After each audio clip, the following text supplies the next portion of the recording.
believer bestie, it's your girl s.o.a.p. Welcome back to my channel. If this is your first time here, welcome. If you're a returning subscriber, welcome back. You know I love you. Every single Monday at 10:30 a.m. Eastern Standard Time, I am here pouring you up a big, bold cup of Christ. So grab your Bible, grab your cup of hot coffee or tea, and let's chat. Today's reading is 2 Kings chapter 4, verse 8 to 37. One day, Elisha went on to Shunem, where a wealthy woman lived, who urged him to eat some food. So whenever he passed that way, he would turn in there to eat food.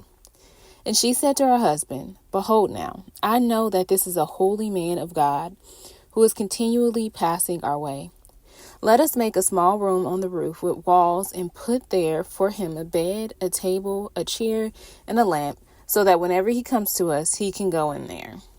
One day he came there, and he turned into the chambers and rested there. And he said to Gehazi, his servant, "Call this Shunammite woman." When he had called her, she stood before him, and he said to him, "Say now to her, see, you have taken all this trouble for us. What is it to be done for you? Would you have a word spoken on your behalf to the king or to the commander of the army?" She answered, "I dwell among my own people." And he said, "What then is it to be done for her?" Gehazi answered, "Well, she has no son, and her husband is old." He said, "Call her." And when he had called her, she stood in the doorway, and he said, "At this season, about this time next year, you shall embrace a son." And she said, "No, my lord, O man of God, do not lie to your servant." But the woman conceived, and she bore a son about that time the following spring, as Elijah had said to her. When the child had grown, he went out one day to his father among the reapers, and he said to his father, "Oh, my head, my head." The father said to his servant, "Carry him to his mother." And when he had lifted him and brought him to his mother, the child sat on her lap till noon, and then he died. And she went up and laid him on the bed of the man of God, and shut the door behind him, and went out. Then she called to her husband and said, "Send me one of the servants and one of the donkeys, that I may quickly go to the man of God and come back again." And he said, "Why will you go to him today? It is neither new moon nor Sabbath." She said, "All is well." Then she saddled the donkey, and she said to her servant, "Urge the animal on. Do not slacken the pace for me unless I tell you." So she set out, and she came to the man of God at Mount Carmel. When the man of God saw her coming, he said to Gehazi, his servant, "Look, there's the Shunammite woman." I'm sorry, I added a word. "Look, there is the Shunammite. Run at once to meet her and say to her, 'Is all well with you? Is all well with your husband? Is all well with the child?' And she answered, 'All is well.' And when she came to the mountain, to the man of God, she caught hold of his feet. And Gehazi came to push her away. But the man of God said, 'Leave her alone, for she is in bitter distress. And the Lord has hidden it from me, and has not told me.' Then she said, Did I ask my Lord for a son?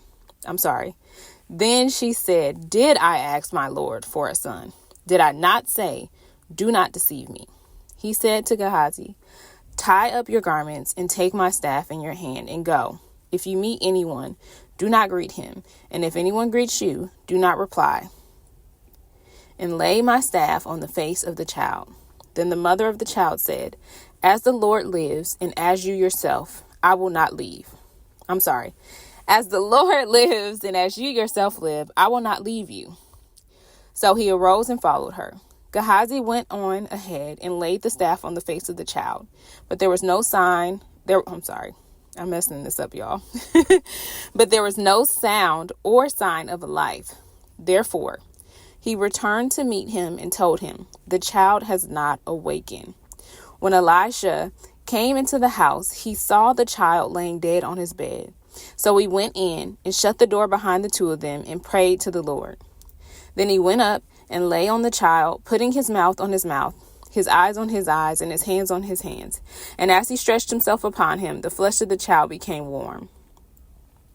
Then he got up again and walked once back and forth in the house, and went up and stretched himself upon him. The child sneezed 7 times, and the child opened his eyes. Then he summoned Gehazi and called the Shunammite. Then he summoned Gehazi and said, "Call this Shunammite." So he called her. And when she came to him, he said, "Pick up your son." She came and fell at his feet, bowing to the ground. Then she picked up her son and went out. My standout verse from today is 2 Kings chapter 4, verse 30. As the Lord lives and as you yourself live, I will not leave you. So he arose and followed her. My observations is a wealthy I still can't get this right. Shunammite woman would often feed Elijah. She believed that he was a man of God, so she made a room for him on her roof. And Elijah offered her a favor. At first, he offered her a favor with like the king or the government, but she declined. And Gehazi, who was with Elisha, he suggested that maybe the woman desired a child since her husband was older and they didn't have any children. So Elijah told the woman that time next year that she would have a child. And exactly as Elijah said, she had a son.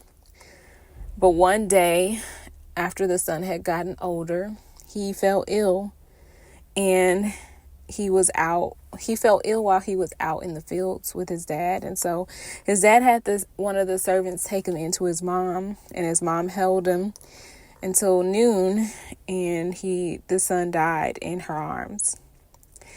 So, the woman, she carried her son up to Elijah's room and put him in the bed. And then she got a donkey from the field, or she had a servant get a donkey from the field, and she went and found Elijah.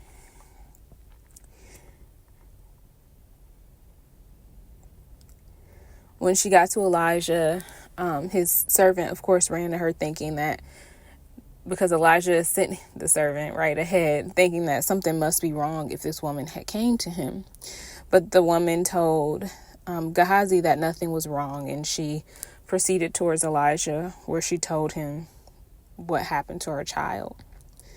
And so Elijah came home with her, and he went into the room and he prayed over the boy. And the boy returned to life, and the woman fell at Elijah's feet. My application from today: miracles happen at the feet of Jesus. At our diligent seeking of him, our audacious belief that he can resolve our issues, we see his miracles. Undoubting faith, surrender. I'm going to try that again. In undoubting faith, surrendered life, eyes and ears that are aligned to his will, open the door to seeing his power. Doubt, fear, anxiety, unbelief, double-mindedness, all of these negative things that we know are not of God. The only thing that they can produce is more of themselves. They will never produce faith at the end of the day. So how do we turn that doubt into belief? By knowing the Father in his word. It's in his word often that we are able to see the miracles that he's already done in our lives. It's in his word that we begin to believe that his hands have been on our life, even in the difficult troubles, even in the difficult trials, even in the difficult tribulations. We begin to recognize that even in that difficulty, God was there. It's in his word that we are able to grow in our faith. We're able to believe in things that we don't see. And it's so funny because I was reminding myself of this. It's like this Bible verse, or this study as a whole. I did it on Monday, and literally as I went to the doctor's appointment that same day, like, who knew I was going to be meditating on the very words that I said? Like, I went to the doctor to just take the story back so you can actually understand why I'm saying this. But so anyways, I went to the doctor. It was a baby's appointment. As you guys know, I've been talking about forever that we're expecting our third baby. And likely by the time that this comes out, we might have a baby by then, right? Because I'm due in August. But in preparation for the baby coming, I am making sure that I continue to record our Bible study with these series so that I can continue to share the word of God even as I get to know our new addition. Nonetheless, so as I went to my doctor's appointment, and it was my day to find out the sex of the baby, and I was so excited. Like, I was so excited for this appointment. I had been anticipating this appointment for weeks. Literally, it's, like most moms, I was anticipating this appointment for weeks. And, I find out the sex, it's a boy, and I'm all excited. And I'm like, oh, I'm going to wait to tell my family until after I leave my appointment. I go to the room and wait to be seen by the doctor because I did my ultrasound first. And he comes in and he sits down and he's like, oh, we see such and such on the ultrasound. We're concerned because it could mean this or it could mean that. And I'm just like, in my head, I'm like, what are you talking about? Absolutely not. I rebuke that in the name of Jesus. But by the time, I finish my appointment and I'm waiting to be seen again for labs, the doubt, the worry, the fear, it starts to creep in. And I'm like, I'm ready to just cry at this point. Because I'm just like, this was, I was so excited for this day. And then to just have them be talking about, oh, we need to see you back because we're concerned. And I'm just like, why? Like, why? Why today of all days? Like, why did this have to ruin this moment, right? And so I'm starting to freak out. I'm like, well, what if something's wrong? And And before I could even get all the way into my because I will do a worst case scenario in spiral like nobody's business. And I'm so grateful for my faith and how that has changed, right? Like how my faith has changed my tendency to go to worst case scenarios and instead just trust God.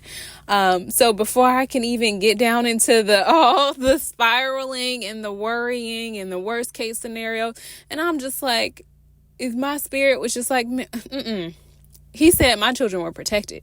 So ain't no way I'm about to accept that anything is wrong with this baby. Absolutely not. And then I hear my spirit is like, doubt can only reproduce doubt. So I said, doubt, I resist you in the name of Jesus. Like, doubt, we are done. We are done with each other in the name of Jesus. And just in that moment, a friend sends me a text that says, no weapon formed against me shall prosper. So I just go into praying. I'm like, exactly. No weapon formed against me shall prosper. And God did not start any work in me that he will not complete. My children will be healthy. My children are loved. My children are children of God. And there is no way in this moment I'm going to let anything other than God reign supreme in my mind. Even in my thoughts, I was like, well, Satan would try to, take over this moment and run. And then I was like, you know what? No. I'm not even giving Satan the credit. I remember an earlier Bible study from earlier in the week where I was talking about maybe the trouble, the trial is given to you because God knows he can trust you to overcome it. He knows that he can trust you to walk in faith and not by sight. And so in that moment, I'm reminded of the studies that I've shared with y'all. And I'm like, no, it's not Satan. Like, this is my opportunity to believe that despite what they are saying, despite what they may think they see, that my spiritual eyes and ears believes that God has a better plan for my child than I could ever imagine or dream of. And I'm not going to dare go down the what ifs and what could be. No. I'm going to speak health and life over this baby. I don't care what they think they see. My God is a God who heals. He is a God who reigns. He is a God who cures disease. And whatever may be trying to come against me in this moment, it will not prevail. I am already victorious. I am already a conqueror. So these are the things that you have. This is why I'm like, every week we got to breathe the word of God, because you cannot say something to yourself in times of trouble that you don't know.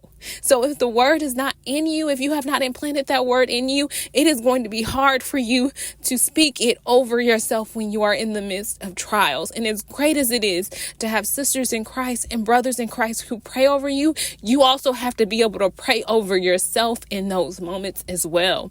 You have to be able to declare and decree over your life that no weapon formed against you shall prosper. You have to know what the word says for yourself. And I'm so passionate about that because it has helped me through so many situations, and I know it will continue to help me for the rest of my life. And so I want everybody to have that same gift that he has given me, because it's for all of us. Like, it is the living, breathing word. It is active. And although I may not be able to point out what book it goes to, what chapter it goes to, what verse it goes to, when I need those words, my spirit remembers them.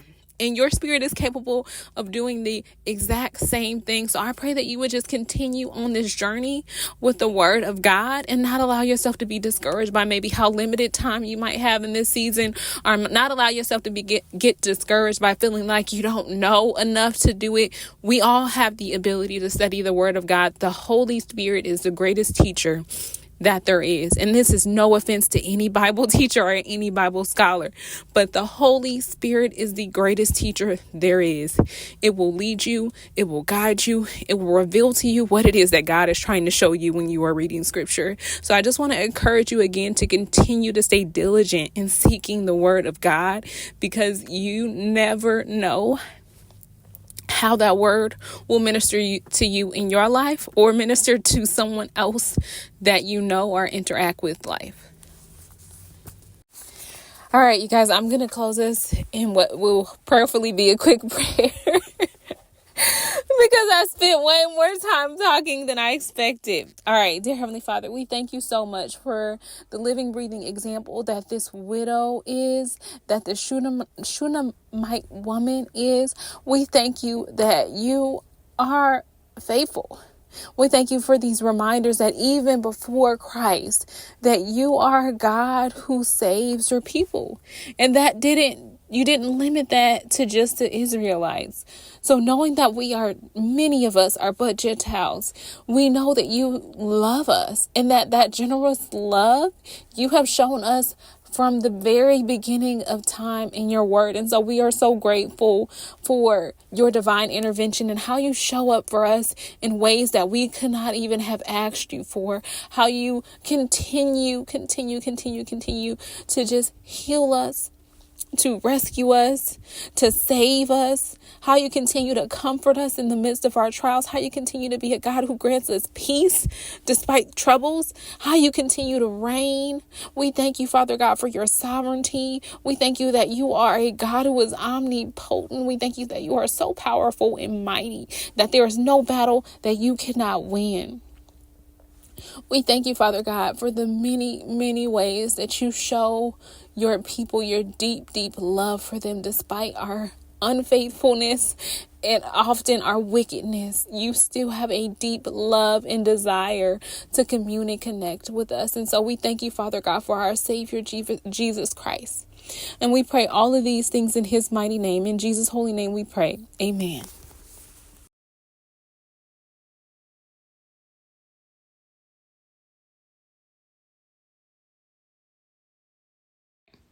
Thank you so much for watching today's video. If you enjoyed it, please make sure you give it a thumbs up. And if you have not already, make sure you hit that subscribe button. As always, if you enjoyed today's video, make sure you share it with one of your good girlfriends, because you never know who needs a word of encouragement or who needs a Bible study with me, bestie. So make sure you share this video with one of your good girlfriends who could use someone to Bible study alongside her. I would truly appreciate it, and I would love to think that your bold believer bestie would appreciate it as well. Until next time, you guys, be bold, be blessed. Bye.